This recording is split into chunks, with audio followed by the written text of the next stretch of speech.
Today I am reviewing Peter Cushing's autobiography. This is actually Peter Cushing, the complete memoirs.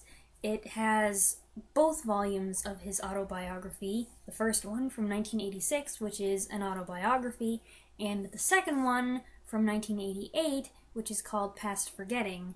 And they were put together in this 2013 edition for his centenary.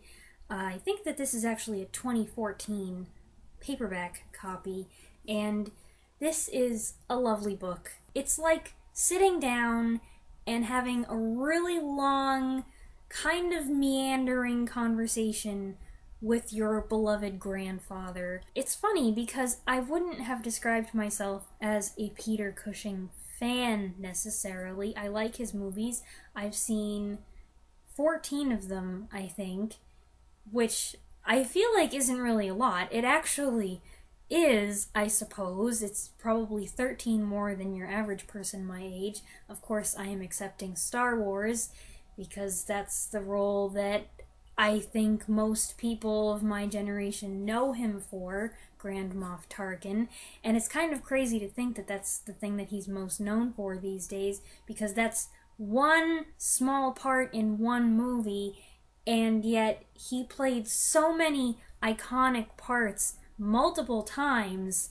Van Helsing, Frankenstein, Sherlock Holmes, but Star Wars is a huge force of nature, and so if you had a part in that, that's the thing that you're going to be known for. But even though I had never placed him on that list of favorite actors, I do like him, and I wanted to read his book because I wanted to read more about him, and people were just saying so many really nice things about him and his book.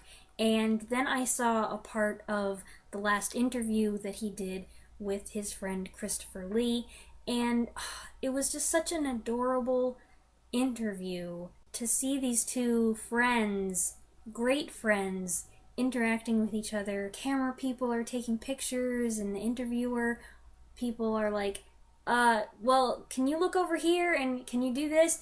And Christopher Lee is kind of paying attention to them, and Peter Cushing is just like, yeah, what? I want to talk to my friend, and oh, remember this time when we did this, remember the time we did that, and it was just so cute and charming, and it really piqued my interest, because I knew him from these Hammer movies, and I knew him from a couple other things, and I was like, there is more to this man than I'm thinking, and I want to know about that. And everyone said that he was a really decent guy, and I like to read about decent people in their biographies and autobiographies, and so I asked for it for Christmas, and I did not know that it was going to be such a handsomely made book.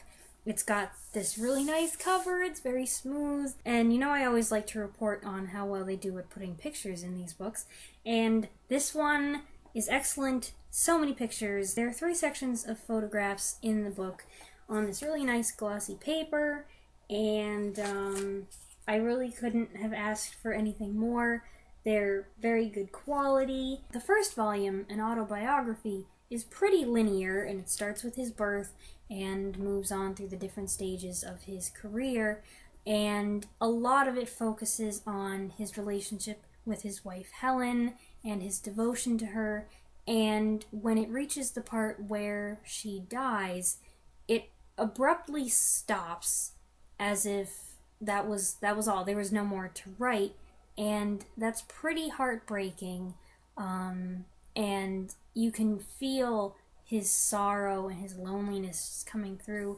But then the second part he wrote because fans just loved the first book so much. It was a huge success, very unexpected for him, because he'd never written a book before. The fans were like, hey, you only spent like 3 pages talking about Hammer horror, and that was such a vast part of your career and your fame and what we know you from, so don't you have any more anecdotes? So he wrote Past Forgetting, which is subtitled Memoirs of the Hammer Years, and I guess it was supposed to talk more about his time at that studio. I don't want to dispute his choice of subtitle, but that's not everything that he talks about. There are a lot of things that he mentions that don't have anything to do with the Hammer movies. It's just stuff that he seems to have remembered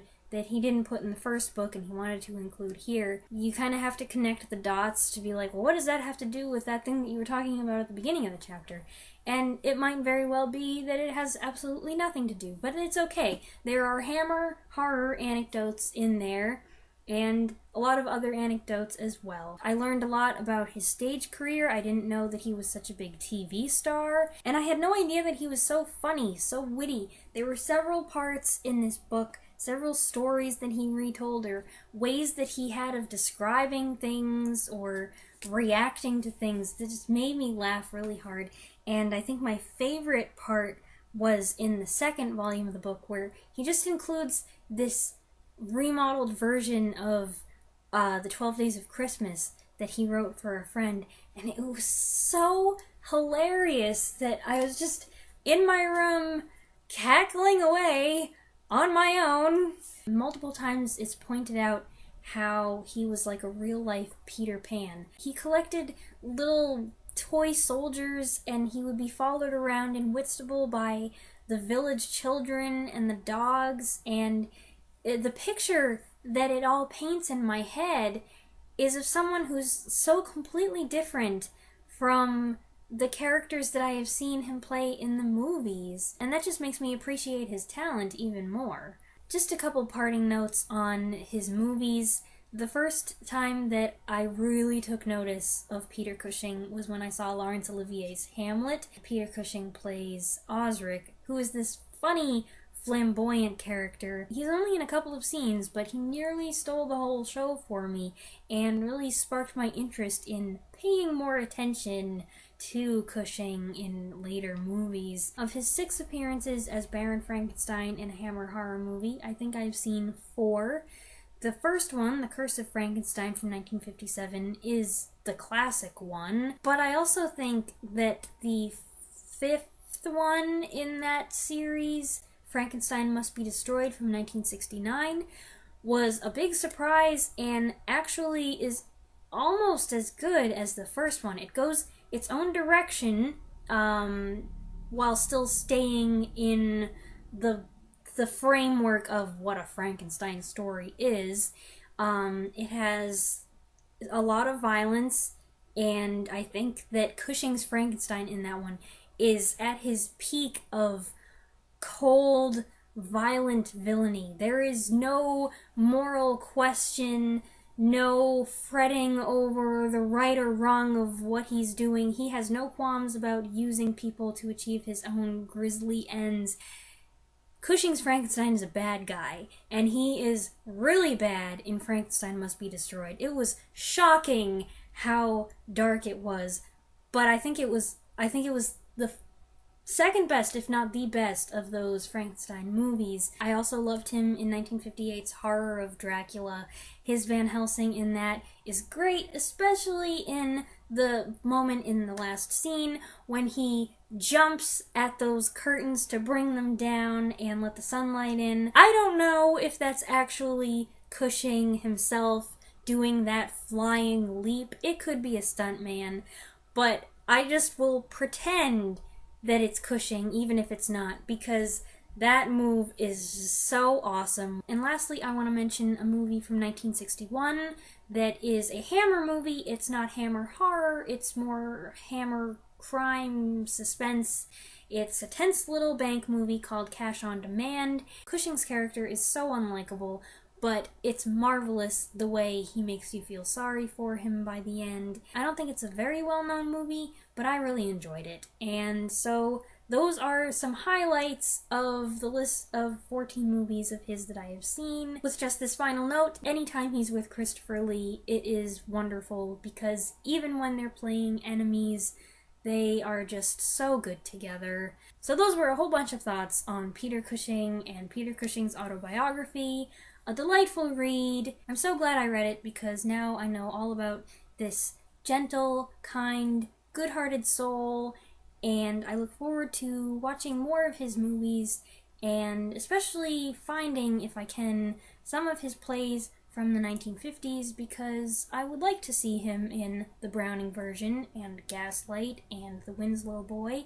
So I will be tracking those down. As always, thank you for watching. Bye!